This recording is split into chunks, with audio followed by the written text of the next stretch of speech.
Hi, welcome. I have a story to share with you today, and I've been really thinking about it all day because it's really uncomfortable sometimes for me to come here and talk about myself. But I had a little God wink this morning that today is the day I'm supposed to share it with all of you. And I hope that I can inspire some of you by sharing my story.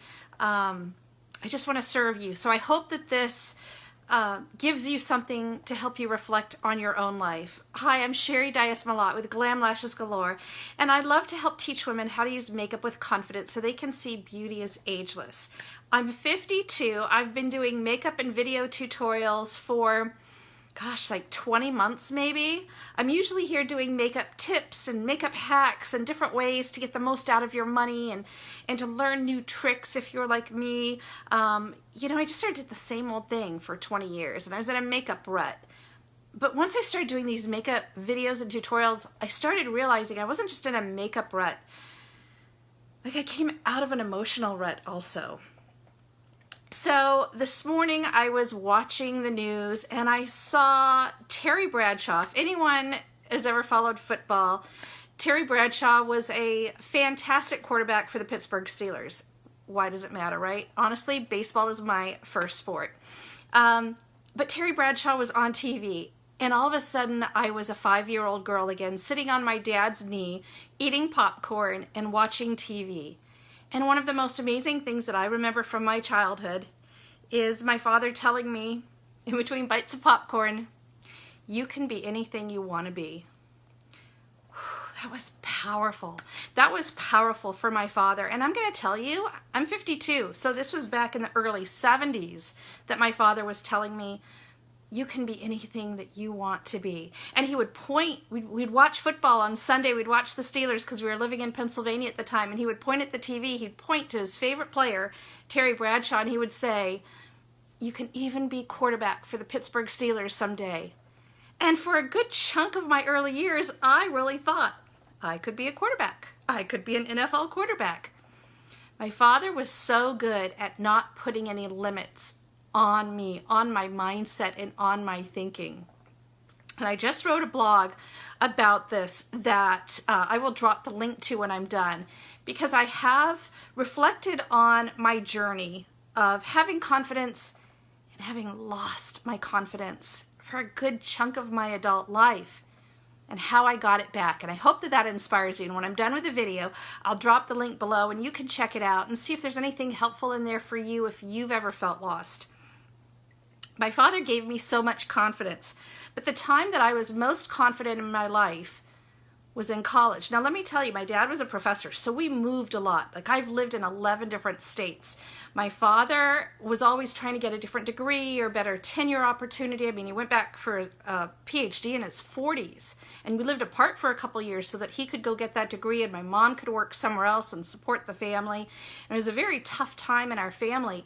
And when we tried to put our family back together again, it was really, really hard because my dad had been alone for 2 years getting his PhD, and my mom had been a single parent raising both of us and working full time. And it was really hard because how did they find their roles again? So it was really good for me to live through that and to see how they work through things. And honestly, it served me very well in my marriage of almost 24 years too. My anniversary is Monday, so the doorbell may ring soon. I saw that I'm getting flowers today. So my point is that my father gave me these things. He gave me these tools to find my own confidence, but I still had to find it on my own in a lot of ways because like 4th grade, I had 3 different schools, and 5th grade was a different school, and 6th grade was a different school, 7th grade was a different school, and 9th grade was a different school, and all of these different things that I went through. It was really, really hard to sort of reinvent myself, but I think it served me well in life. Jessica, thank you so much for joining. That is so sweet of you. So I'm going to show you a picture, and I shared it on my personal wall today. Okay, my most amazing time was when I was in college. If you can see this photo right there, that is me, super short. I'm 5'5", and I was playing Division I volleyball in Southern California. So this is my friend Tammy, who is a good 6 inches taller than me. And yes, we had to wear those horrible bottoms that we called bun huggers. How horrible is that? So Tammy and I basically shared a position. I was 5'5", she was like 6 feet or 6'1". So, you know, being 5'5", you don't really make a very good middle blocker. You're just not really tall enough. And I had a great vertical jump, but we shared a position. She would play the front row and I would go in and play the back row. My point is, I never started a single game in 4 years of high school volleyball. Not one game. I never started a game. It was so frustrating to me to put in, you know, what I felt like was all the heart and twice the effort and the work and everything to get none of the, I don't know, acknowledgement maybe. You know, just to start a game would have been amazing. So fast forward, I'm a late bloomer, and it is what it is, and it took me a while to understand that. But through my college years, I surrounded myself with other people who were better than me. And it really started off when I started college. I just wanted something to be active, so I signed up for a volleyball course. That was my favorite class. I signed up for a volleyball course and I started like getting better. And I started playing with these guys who were 6'3" and 6'5", and they asked me to be on their co-ed teams, and we played tournaments every week, and I got so much better. So much so that halfway through college they said, you know, you're as good as all of the other players on the school's Division I team in Southern California. So I wasn't sure, and I went to a game and I thought, okay, I think I could work really hard to get in better shape, and I think I could hold my own. So I came up with a 90-day plan. You know, I broke it up into goals, and I decided, you know, I was going to run the stairs in stadiums, and I was going to run 2 miles every other day, and I was, you know, weightlifting and this whole protocol, jump roping and different things to make my muscle groups, you know, more responsive, and my endurance and strength and everything. And it was so amazing for me to finally show up for tryouts in August, what we called Hell Week. It was really empowering for me to show up and to be there and to hold my own, and even like doing push-ups with the girls that were on Division I scholarships. I was doing better than some of them, and I was so stinking proud of myself, because who was I? I never started a single game in high school. You know, and it didn't matter, because my mindset was so strong and my confidence, and I still heard my dad's words that said, you can do anything. You can be anything you want. And I took that confidence with me in college, and I took it into my first career working in the movie business. And then I fell in love with my amazing, amazing husband, who was a fighter pilot and a test pilot in the U.S. Navy. And I knew that if my dreams to be with this amazing human being, I mean, I was 28, I was almost 29. I was, you know, getting married later in life. But I knew that I couldn't follow his career around the country and deployments and all that that meant, and also work in the movie business. And so I made a choice. I made a choice to be with him, because he was the most amazing thing that had ever happened in my life. But something occurred to me the other night. I was in this training, in a group entrepreneur training, and I was thinking about it, and it dawned on me that for so many years, I mean, I put my career on hold for 20 years. I spent my 30s raising my 3 babies, and a lot of it I did alone. Like our first 5 years of marriage, my husband was gone 3.5 years, and I lived on an island, 3-day drive away from my parents, and I didn't have money to fly home. We had nothing.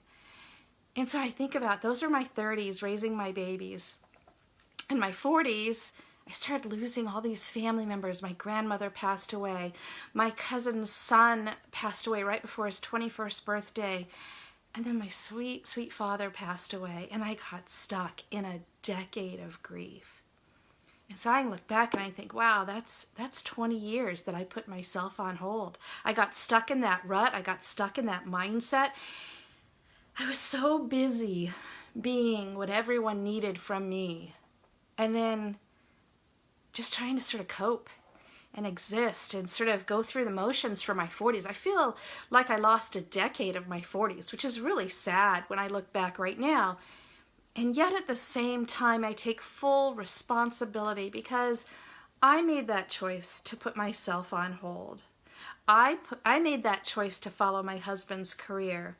I didn't want my babies being raised by someone else. And I know that everyone makes different decisions, but I didn't have a support system. I didn't have family nearby.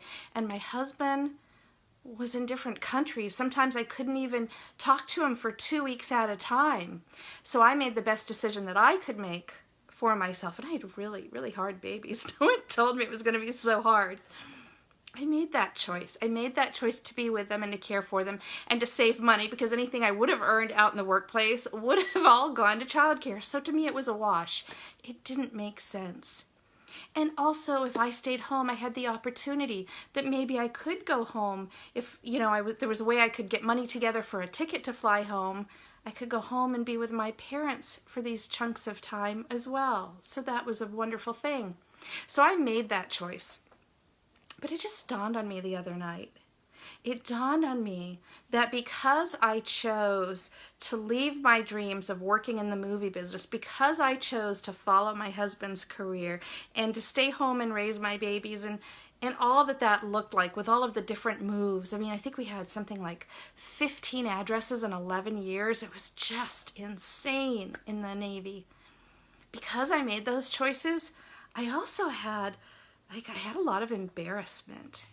And I started thinking about this the other night, and when the thought came out of my brain, I must have suppressed it, or I've never spoken about it. When the thought came out of my brain and the words were there, I started crying. Because I thought, oh my gosh, this was a really strong feeling. I was embarrassed for so many years because I chose to stay home. Because I didn't go follow those dreams and that passion and the big goal of working in Hollywood and being in production and screenwriting and all that I was going to do. I didn't want to be an actress. I wanted to be in production. I wanted to write. I wanted to write screenplays, amazing, heartfelt stories that people would go to the movies and go, wow, what a great movie. Because right? There's so many things that get made and we all go, how in the world did somebody make that movie? I thought that too. I worked in the movie business for a couple of years before I went back for my master's degree, and I thought, oh, I can do this, and I can do it better than this person and that person. My confidence was so high. It was so, so high. And then I lost that confidence. I started being everything that everyone else needed to be. Wife, mom, doctor, mom, taxi. I wore so many different hats. Volunteer at school. I was doing everything for everyone else.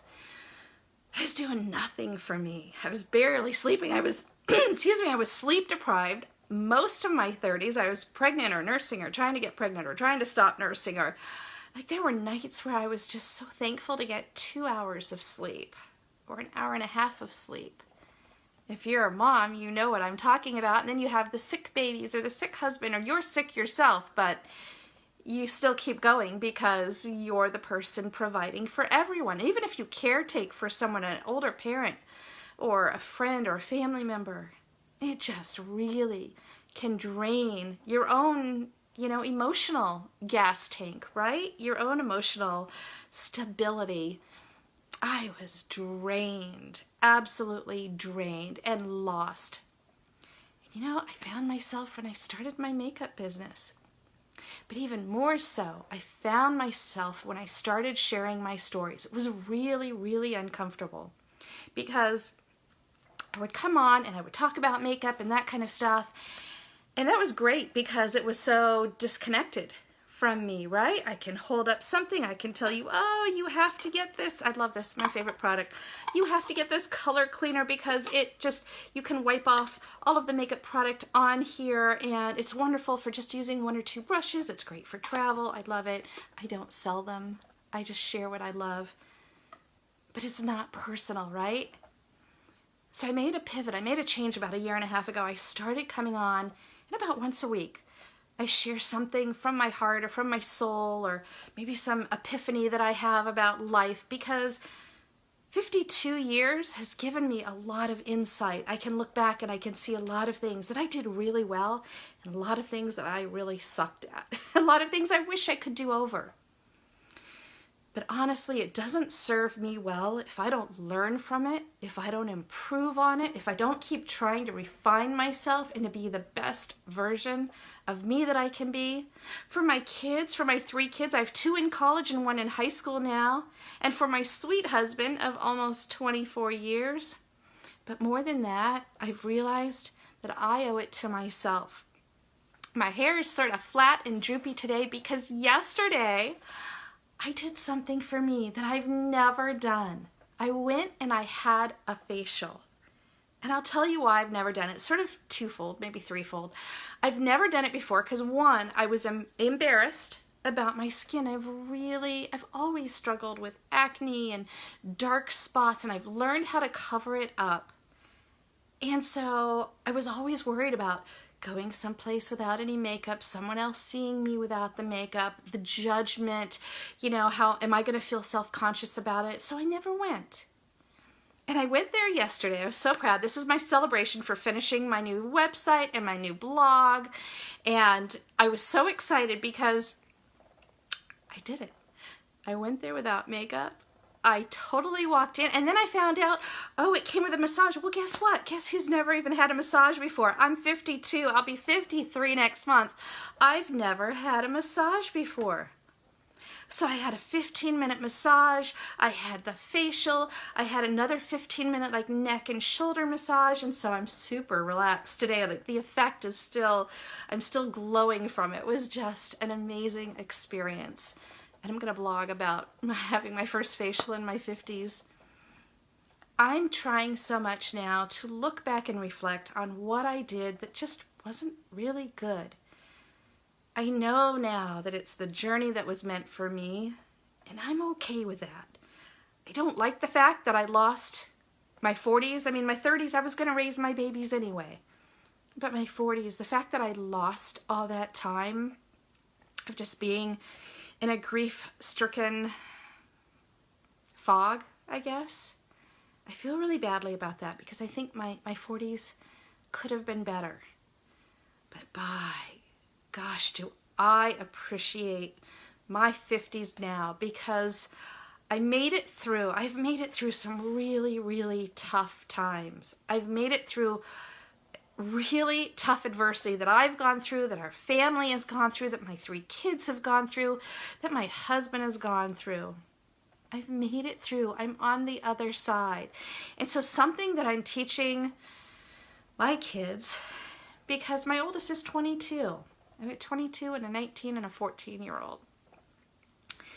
Showing them that experience is really a benefit because you can look back and you can see now, you know what? It's a really good thing that door closed because look what just came open for me. And if I had taken that job or that position or that route, I would not be receptive to receiving this amazing gift that is coming to me at this time in my life. Perspective is everything. It is everything. And here's something else. I love to talk about my dad because I was a daddy's girl and he absolutely gave me so much power to be confident. He gave me the words I needed to hear that I could do anything. But I know not all of you have had that.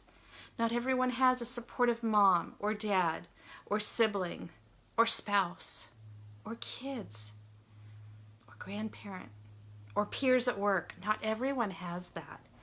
And I know that. But here's what else I know. There are people in this world that are doing amazing, amazing things. They are writers, they are creators, they are entertainers. Look at Oprah Winfrey, whether you like her or not. She has overcome so much adversity to build her empire, to build her dreams and goals, and to say, I am better than anything that's ever happened to me. I am better than what anyone has ever said to put me down. And that's what I want for you. If you have not had the encouragement or the love or the feedback or the accolades or the uplifting that you needed or wanted or think you should have had in your life, that's okay. That doesn't need to be the end of your story. It can be the start of your story. That can be where you take yourself and you say, it doesn't matter because I'm going to do it anyway. That is where you can be stronger than what's happened to you or what's been said to you. There are so many amazing examples of people who found themselves again. I think the Colonel from Kentucky Fried Chicken, he didn't even sell his recipe until he was in, was his 60s or 70s? I mean, unbelievable, right? There are so many people out there who have overcome obstacles, who have not quit, who have not gone away, and who have not stopped trying. If you would like to read more about my tips for how to find yourself again, if you've been lost along life's journey, like I have, I got a little lost for about 20 years. I got a little sidetracked. But I want to tell you, I want to inspire you. It's never too old. You're never too late. And I will drop a link to my newest blog that launched last night on how to find yourself at any age. I'll drop the link below so you can read that. I would love to hear your thoughts and your comments about life's journey. Did you get stuck? Did you? What did you do to get out of it? I would love either comments on the video or comments on the blog. I would love to hear your feedback. And if you know somebody who would benefit, if you feel there is value in my words today, I would so appreciate it if you would share with someone else, because I always believe that these messages of inspiration come to us exactly when we need it. Here I am drinking my coffee this morning, watching the news, and I see Terry Bradshaw, who is in my blog post. I actually mentioned him by name in this blog that I wrote about finding yourself again, finding your confidence again. And I thought, that is my father smiling down on me saying, share your story. I was embarrassed about the route that I chose. I felt like I wasn't worthy. I felt like I'd let my parents down. I felt like I'd let myself down. It was really, really hard. And so I'm here to tell you, it's never too late. You can always find yourself again. And if you'd like to chat more about it, you can always message me. I'm always happy to answer your questions. I hope you have a fantastic day. I'm Sherry Dias-Malott. Thank you for watching. Bye.